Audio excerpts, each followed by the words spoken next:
Assalamualaikum warahmatullahi wabarakatuh. Innal hamdalillah nahmaduhu wa nasta'inuhu wa nastaghfiruh wa na'udzu billahi min shururi anfusina wa sayyiati a'malina. Man yahdihillahu fala mudilla lahu wa man yudlil fala hadiya lahu. أشهد أن لا إله إلا الله وحده لا شريك له وأشهد أن محمدا عبده ورسوله. اللهم صل على محمد وعلى آل محمد كما صليت على إبراهيم وعلى آل إبراهيم إنك حميد مجيد. اللهم بارك على محمد وعلى آل محمد كما باركت على إبراهيم وعلى آل إبراهيم إنك حميد مجيد. يا أيها الذين آمنوا اتقوا الله حق تقاته ولا تموتن إلا وأنتم مسلمون. وبعد, kaum muslimin yang semoga Allah merahmati kita semuanya, hendaknya kita bertakwa kepada Allah Subhanahu wa taala. Ketakwaan yang menjadi dasar kita dalam menjalankan agama dan ketakwaan yang menyebabkan kita tidak berbuat maksiat dan melakukan dosa. Allah Subhanahu wa taala berfirman di dalam Al-Qur'an, wa alaysa lil insani illa ma sa'a. Setiap orang hanya akan mendapatkan apa yang dia usahakan. Kapan dia mendapatkan hasil usahanya? Bisa di dunia, bisa juga di akhirat. Akan tetapi apa yang dia usahakan maka dia akan petik hasilnya. Kemudian di antara yang diusahakan manusia yang Rasulullah SAW menyebutkan yang tetap bermanfaat baik di dunia maupun di akhirat, beliau sallallahu alaihi wasallam bersabda, "Idza mata ibnu Adam," jika manusia meninggal, "in qata'a amaluhu illa min salas," maka amalnya akan terputus. Usaha yang dia lakukan tidak bisa dilakukan lagi dan hasilnya akan terputus. Illa min salas, kecuali dari tiga, yaitu tiga perbuatan atau tiga amal atau tiga jalan yang hasilnya akan terus mengalir kepadanya. Yang pertama, waladun salihun yad'ulah, anak soleh yang mendoakannya. Yang kedua, sedekahun jariyah, sedekah jariyah. Dan yang ketiga, ilmun yuntafa'u bih, ilmu yang diambil manfaatnya oleh kaum muslimin. Hadis ini diriwayatkan oleh Imam Muslim. Maka yang pertama di antara usaha yang dilakukan manusia yaitu memiliki anak yang soleh. Anak yang soleh pasti hasil dari usahanya. Bagaimana anak itu menjadi soleh? Yang pertama yang harus dilakukan oleh setiap orang tua, menengadahkan tangannya kepada Allah Subhanahu wa taala, berdoa sebagaimana doanya Nabi Zakaria, yarithuni wa yarithu min ali Ya'qub. Mengharapkan Allah mengaruniai anak kepadanya.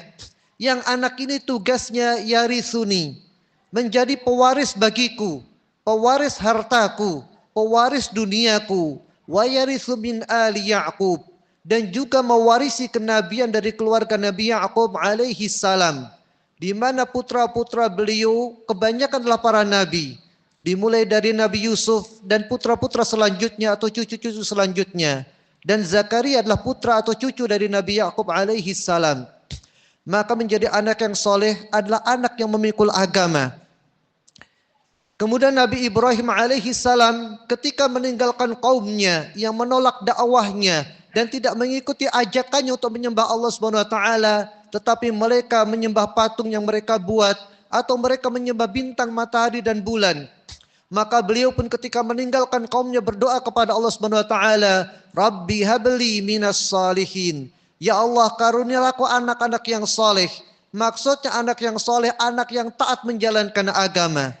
Kemudian di ayat selanjutnya Allah kabulkan doanya, wa wahabna lah, dan kami berikan kepadanya anak yang soleh yaitu Ismail alaihi salam. Setelah beliau meninggalkan kaumnya yang tidak mau taat kepada Allah Subhanahu wa taala.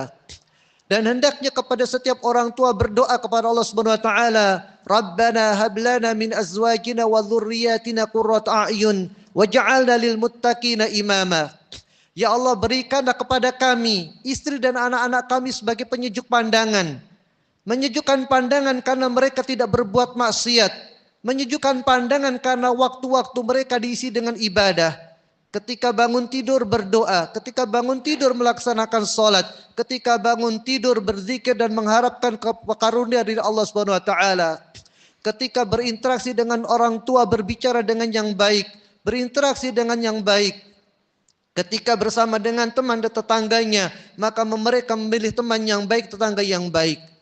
Inilah qurratu a'yun, penyejuk pandangan, di mana ketika anak itu di rumah tidak memancing orang tua untuk membentaknya. Di mana ketika anak itu di luar rumah bersama tetangga, maka tidak memancing emosi tetangganya untuk membentaknya.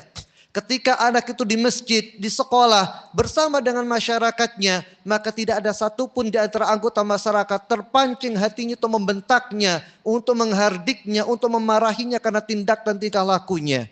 Inilah anak menjadi qurratu a'yun. Kemudian jangan lupa waj'alna lil muttaqina imama. Dan jadikanlah kami sebagai imamnya orang-orang bertakwa, orang yang menjalankan perintah Allah Subhanahu wa taala dan menjauhi larangannya.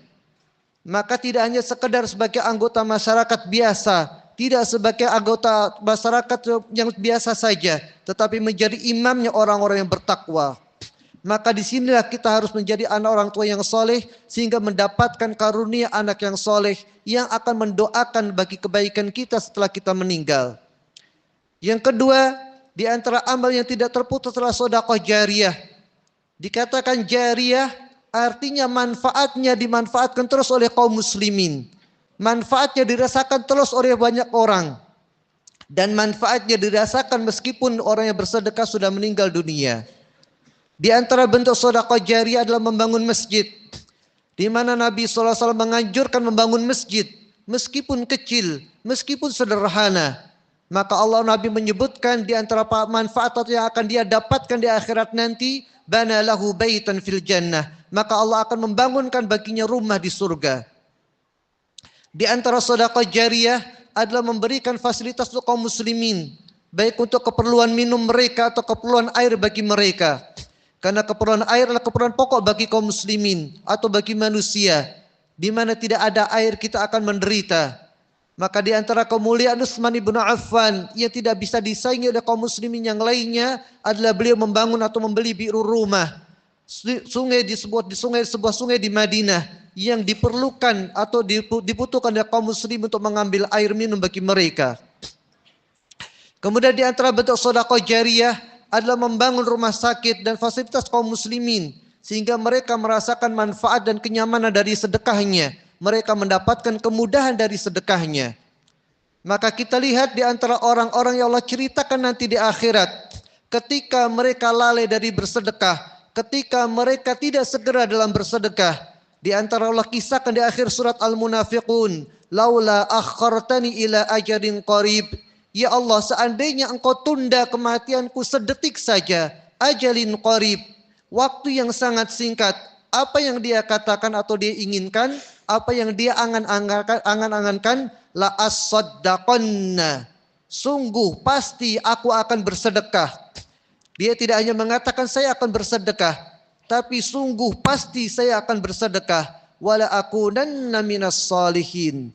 Waktu yang singkat kira-kira bisa dilakukan apa oleh manusia?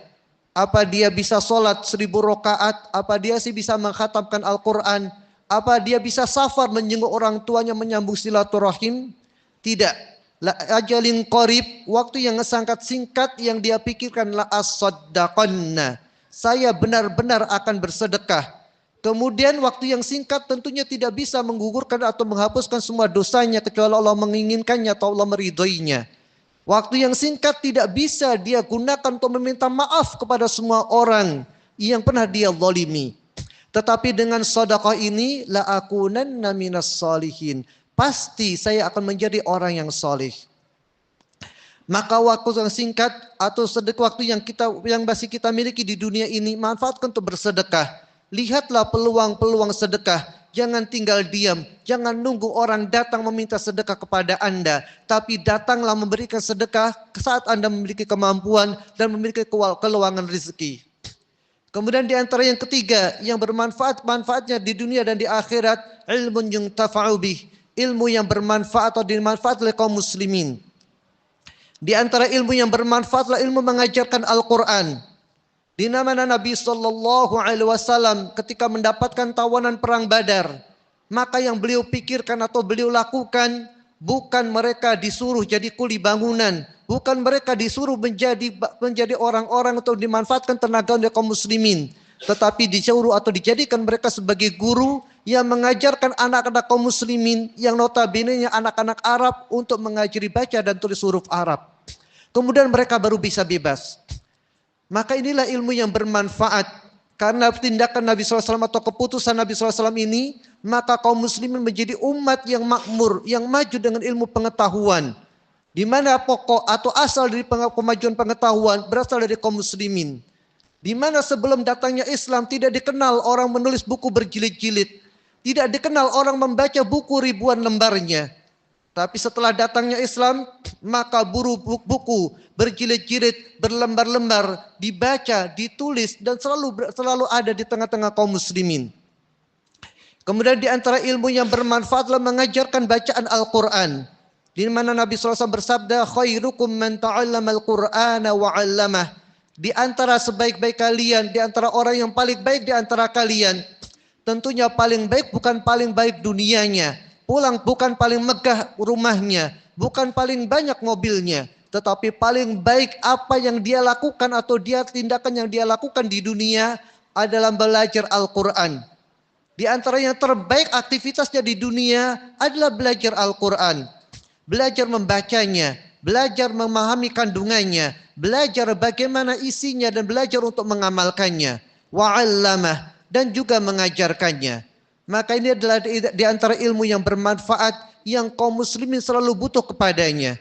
Dan apabila tidak ada orang yang belajar Al-Quran, belajar membaca Al-Quran, maka sudah sangat gampang sekali kaum muslim akan disesatkan. Maka pastinya mereka akan hilang arah, mereka tidak punya pegangan lagi. Aqulu qawli hadza astaghfirullah li wa lakum wa lisairil muslimina wal muslimat.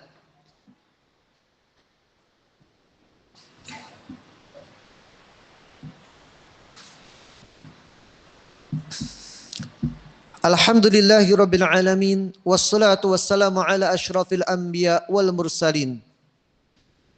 Di antara usaha yang bermanfaat bagi manusia di dunia dan di akhirat, selain doa dari anak-anaknya, adalah usahanya untuk mendapatkan teman yang soleh, teman yang baik.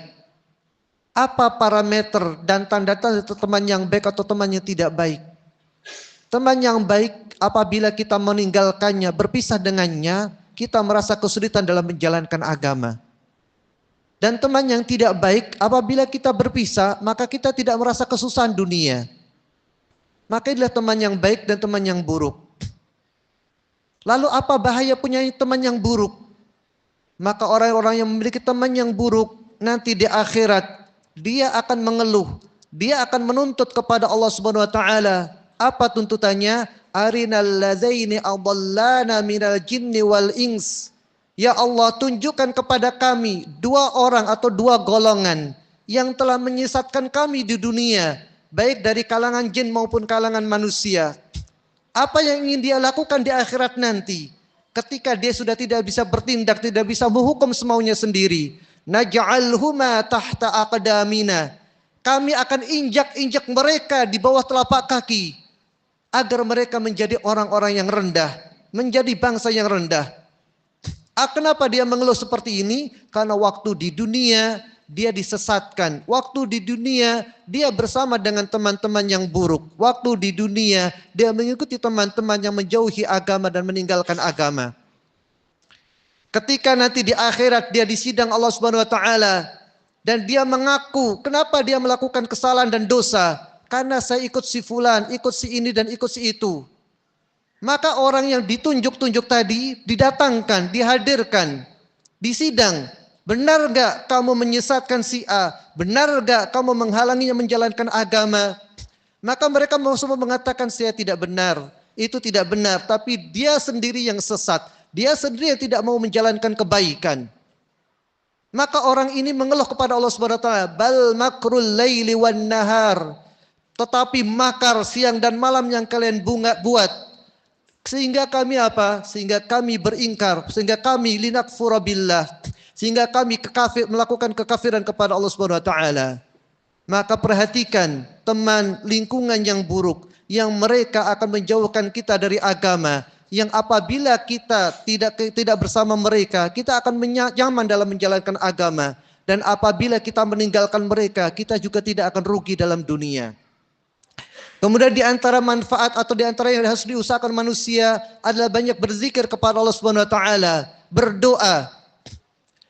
Banyak sekali amal zikir dan doa yang Nabi ajarkan, yang apabila kita mengulang-ulang maka pahalanya sangat besar.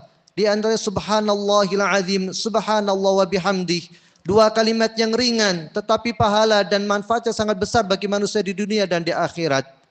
Dan masih banyak sekali kebaikan-kebaikan yang Nabi ajarkan dan Nabi contohkan, sehingga kita tidak perlu berkreasi, tidak perlu bingung-bingung mana kebaikan yang belum dilakukan. Tetapi bagi kita tinggal belajar, bagi kita tinggal mempelajari bagaimana kehidupan Nabi dan bagaimana beliau mengisi waktu-waktunya sehingga kita bisa meneladani dan mengikutinya, dan itulah semuanya amal kebaikan yang bermanfaat bagi manusia di dunia dan maupun di akhirat. Allahumma salli ala Muhammad wa ala ali Muhammad kama sallaita ala Ibrahim wa ala ali Ibrahim innaka Hamidum Majid. Allahumma barik ala Muhammad wa ala ali Muhammad kama barakta ala Ibrahim wa ala ali Ibrahim innaka Hamidum Majid. Allahumma arinal haqqa haqqa warzuqna ittiba'ah wa arinal batila batila warzuqna ijtinabah. Allahumma anfa'na bima 'allamtana wa 'allimna ma yanfa'una wa zidna 'ilma. Rabbana atina fid dunya hasanah wa fil akhirati hasanah wa qina 'adzaban nar. Wa sallallahu ala nabiyyina Muhammad wa ala alihi wa ashabil akhyar wa sallama tasliman katsira walhamdulillahi rabbil alamin.